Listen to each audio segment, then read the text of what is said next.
Happy Friday, ladies and gentlemen. First week of classes. Check.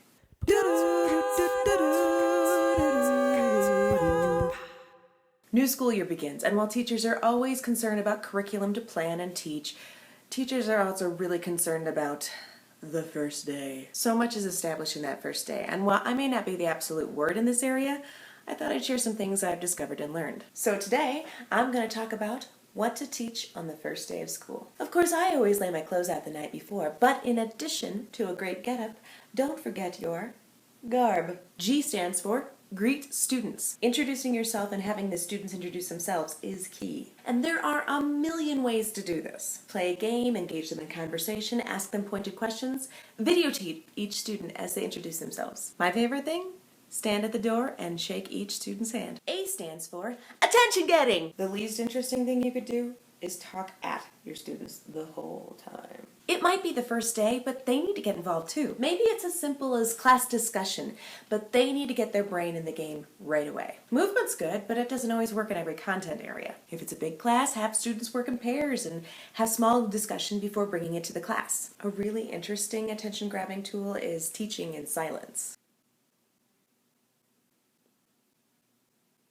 All eyes are on you as they yearn to figure out what the Libby Larson you were doing. R stands for putting rules in place. Rules is a funny term, but what it's really about is creating a safe space for all students so that they can learn individually and from one another. There will always be some yahoo who wants to challenge things, but what you establish on day one helps you when you need to reinforce expectations and consequences. Professor Giebelhausen, can I have an extension on this project?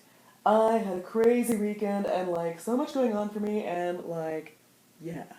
Oscar, you are welcome to turn in your project late, but as it stipulates in the syllabus, each day it's late, it goes down another letter grade.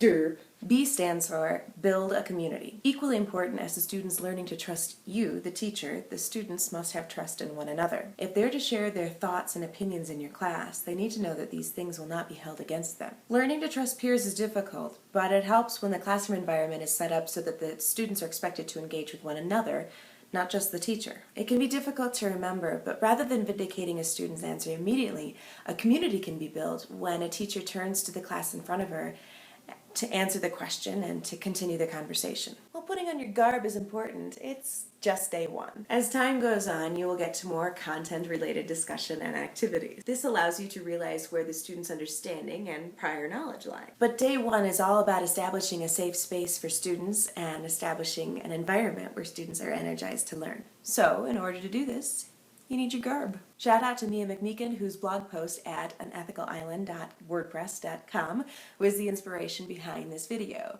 Link to her Twitter account and WordPress are in the doobly-doo. But for now, a haiku. The first day is weird, so much to share and hear, but don't forget to smile.